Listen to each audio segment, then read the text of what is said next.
News 24 बड'लेण्डनि साफ्रोम नायगिरि नोंथांमोनखौ आंनि गोथार अननाय आरो सिबिनाय बावहरनानै खुलुमनाय जासिहरबाय। बे समाव निउस 24 बड'लेण्डआ दंफैयो उदालगुरि जिल्लानि सिङाव थानाय टंलानि साखाथि टेक्लौसुबा गामियाव। आरो बे टेक्लौसुबा गामियावनो सासे फरायसा बक्सार गेलेगिरि दालिमि बर' बिथाङा ओनसोलनि थाखाय मोनसे गोग्गाथाव फिथाइ लाना फैदों। आरो बे गोग्गाथाव फिथाइयानो जाहैबाय बिथाङा बक्सार गेलेनानै आसाम एमेचार बक्सिं एस'सिएशना बानजायनाय 42थि all Assam inter district junior boys and girls championship 2022 मायथाइनि जा गेलेनाय बक्सिं गेलेनाय बेयावहाय बिथाङा सिलभार मेडेल मोननो हादों। बे ओनसोलनि थाखाय मोनसे गोग्गाथाव। दा दालिमि बर' बिथांनि बिफा दङ बिथां नीलेश्वर बर' बिथांखौबो खुलुमबाय। बे समावहाय बिथां दालिमि बर' जाय जोंनि गेजेरावहाय मोजां मोनसे फिथाइ लाना फैदों बिथां दालिमि बर'निसिमबो खुलुमनाय थाबाय। बेनि उनावहाय टंला हालामनि टंला ओनसोलनि उदालगुरि ओनसोलनि गेलेग्रा बिथिङावहाय बक्सार कचार फोरोंगिरि बिथां सोरगो कसारि बिथांनिसो खुलुमनाय बावहरबाय। अब्ला जों थांनि दिनै बिथाङा दालिमि बर'आ मा बिथिङाव गेलेनानै बिथाङा दिनै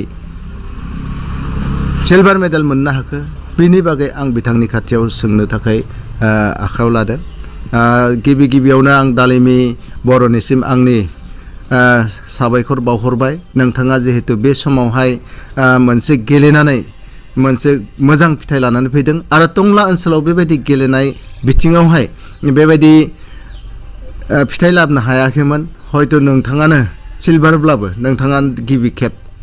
दा बे समाव गेलेनाय बिथिङाव नोङो माबायदि गेलेबोदोंमोन, माब्लानिफ्राय गेलेदोंमोन? आं 2022निफ्राय 22आव थांदोंमोन। इयाव जोंनि गामिनि थाङोमोन सोलोंनो, ओमफ्रायो स्कुलनि लोगोफोराबो थाङोमोन। बिसोरखौनो आंबो थांनो गोसो जादोंमोन। ओमफ्रायो सोलोंहैदोंमोन बिदिनो बिजि डायरि क्लाबाव।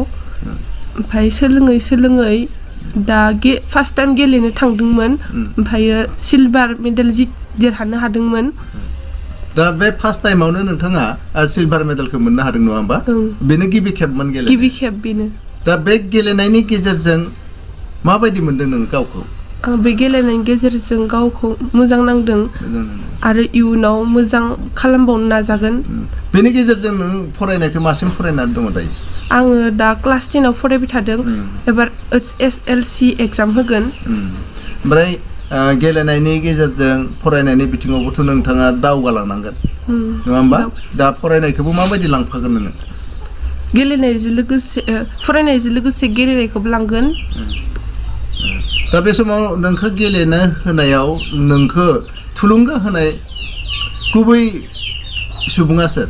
नोंनि आइ आफा ना सोरबा नोंखौ थुलुंगा होदोंमोन? आं गोसो जानानै थांदोंमोन। ओमफ्राय बाबा आइमोनाबो आंखौ थुलुंगा होदोंमोन लासै लासै। दा बे गेलेनायनि गेजेरजों नोङो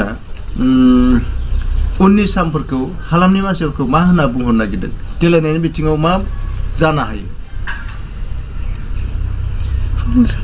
थारै बिथाङा जिहेतु उन्दै हिसाबै माखासे खोथाखौ जेनेबा गेलेनायनि बिथिङाव बिथाङा बुंबाय। थारैनो दिनैनि मुगायाव नुनो मोन्दों गेलेनायनि बिथिङाव बक्सारनि बिथिङावबो बेखौ गेलेनानै सानसे समाव बिथांमोना बिनिफ्रायबो गावनि जिउ राहा दानायखौ मोननो हानाय जायो। साख्रि बाख्रिनिफ्राय बेबायदि जोंनियाव बिदिन्थि दङ। जेरै मेरिकमा मोन्दों, जमुना बर' मोन्दों, हाइलिना बिथांमोना मोन्दों, आर्लाव बर'मोना मोन्दों। बेबायदि गेलेनायनि बिथिङावबो गोबां साख्रि मोननो हायो। नाथायबा फरायनायखौबो लांनो हानांगोन लोगोसे नङा होमबा? बे समावहाय आङो बिथां कचार दङ बिथांमोनखौ फोरोंनानै माबायदि जौगानाय खामानियाव दावगाहोलांखो आरो बिथांनि दिनै सिलभार मेडेल मोननायनि गुबै जाहोना बा गुबै माने थुलुंगागिरि हिसाबै बिथाङा मा बुङो? बिथां सोरगो कसारि दङ कचार। दा नोंथांमोननि बे क्लाबनिफ्रायनो जिहेतु नोंथांमोना टंला हालामावनो माखासे गथ'फोरखौ लानानै उसु, कम्फु, बक्सार गेलेनायनि नोंथांमोना कचार होयो बे समावहाय बिथां दालिमि बर'आबो नोंथांमोननि स्टुडेन्ट हिसाबै बेसे रंजानाय दं आदसा बे हिसाबै जोंहा बहुत गोजोननाय मोनदों मानो होनबा बोसोरफ्रोमबो बेबायदि गेलेनाय लांनाय हिसाबै बोसोरफ्रोमबो मोनबोबाय थायो आरो देग्लायबो बिनानाव दालिमि बर'आ सिलभार लानानै फैदों स्टेट गेमनिफ्राय जोंनि थाखाय बहुत गोग्गाथाव आरो रायजो राजा आरो गामि हिसाबै आरो डिस्ट्रिक्टनिफ्राय बिथिं टंलानि जानानै जितु मेडेल लाबोबाय बेनि थाखाय आं गोजोननाय मोनदों दा बेबायदि हिसाबै जिहेतु टंला हालामावनो नोंथांमोना माखासे बेबायदि गेलेनाय बिथिंखौ फोरोंबाय थायो कचार होयो बेबायदि इन्टारनेसनेल गेलेनानै नोंथांमोननि क्लाबनिफ्राय दिनैसिम साबेसे मेडेल मोननो हाखो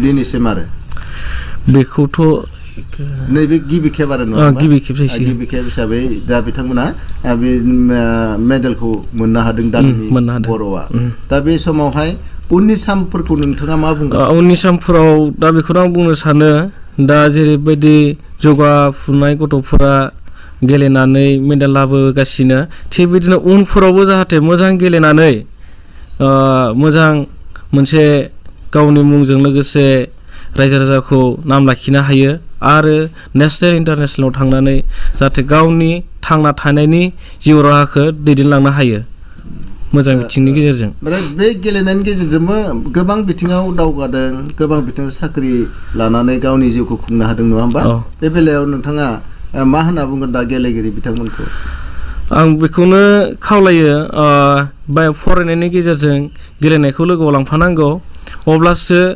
गावनि जिउखौ दैदेनलांनो हायो अकल फरायनानै नङा गेलेनायजोंबो गोबां हायो फरायनायनि बिथिङाव आरो गेलेनायनि बिथिंनि गेजेरजोंबो दा माना गोबां मानसिफ्रानो गेलेनायखौ गारनानै बायदिसिना खामानियाव माना राहा गैयै जाना थायो आरो बेकार हिसाबै गिदिंथिंबाय थायो बिदि थिगानो थारैनो नंमारगौ दिनैनि नैबे मुगाया मबाइलनि जुग माखासे मानसिया मबाइलफोरखौ थुनानैनो गावसोरनि बेसेन गोनां समखौ हगार हरनो नागिरो जाय मानसिफोरा माखासे मबाइल थुनानै गेम गेलेनानै पाबजि बायदिसिना गेलेनानै जिहेतुनाखि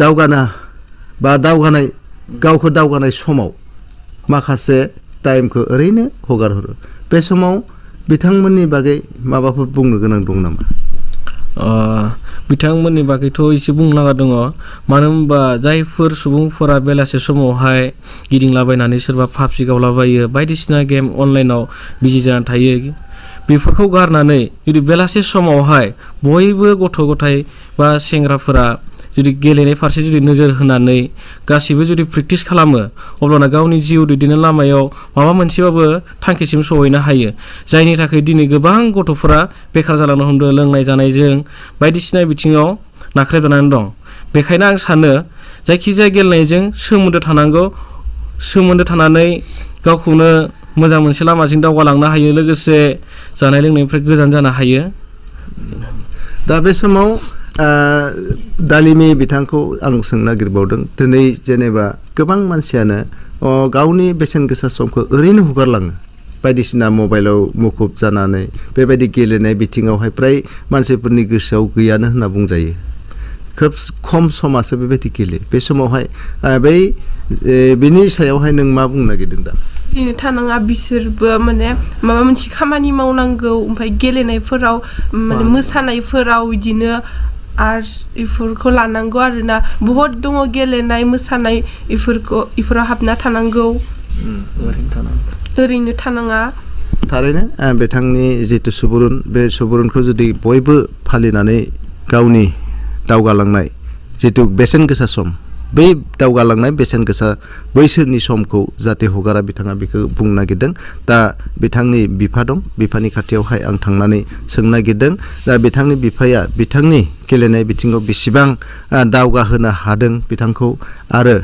उननि समावहाय बिथाङा माबायदि गावनि फिसाजोखौ बे गेलेनाय बिथिङावहाय बाहागो लाहोनो सानो बा माबायदि बिथांखौ दावगाहोनायनि फारसे थुलुंगा होलाङा बेखौ आं सोंनो थाखाय बिफानि खाथियाव थांनो नागिरदों गंग्लाय आर'ज गाबबाय आं आंनि गथ'खौ माने मोजाङै मोजां गेलेनानै गोजौ लेभेलसिम थांनायखौ आं हागोन नामा ना बेखौनो आर'ज गाबदों आरो आं गथ'खौ हायाबाबो आंनि बे दुखिया अबस्थाजों जोंहा थाखा फैसायाबो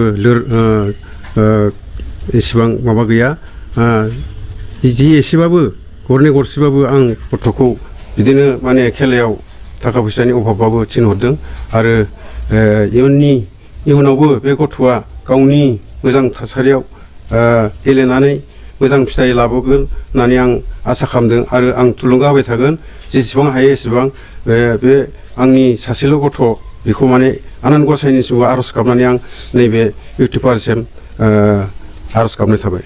बे समावहाय नोंथांनि गथ'आ जिहेतु गिबि खेबनि थाखाय सिलभार मेडेल लाना फैबाय बे समाव बेसेबां गोजोननाय दं? आं बे समाव बहुद गोजोननाय मोन्दों। ओमफ्राय आं बेखौ जेथिया फाइनाल गेलेनानै एसे सिलभार मेडेल मोननानै बेहाय आं माने बहुद फुर्तिजोंनो माने मा खालामगोन मा थागोन बेबायदि गोसोआ जादों। ओमफ्राय आं इथिं थांहां इथिं फैहां आं फुर्तिजोंनो एनेकुवा माने आंनि गोसोआ बिराद गाबखांदों आरो गथ'खौ आं बिराद अनहरदों आरो माब्ला सफैगोन बेनिफ्राय आं माने गथ'खौ ओरैबायदि माबागोन अनगोन ओरैबायदि बरायगोन बेबायदि माबानानै आं गोसोजों बहुद गाबखांदों आरो बिराद मोजां मोनदों आरो आंनि गोसोखौ। बिथां दालिमि बर'नि जा बिफा बिथाङा दिनै बिथांनि जिथुनिखि बक्सिं गेलेनानै मोनबोबाय सिलभार आरो देरहाना हाबोबाय सिलभार मेडेल मोनबोबाय बिनि थाखाय बिथाङा गोजोननाय फोरमायदों। आरोबाव बिथाङा गावनि फिसाजोखौ गेलेनायनि बिथिङाव गोबां थुलुंगा होनानै दावगाहोनायनि लामायाव बिथाङा गोसोआव जुना दोनदों।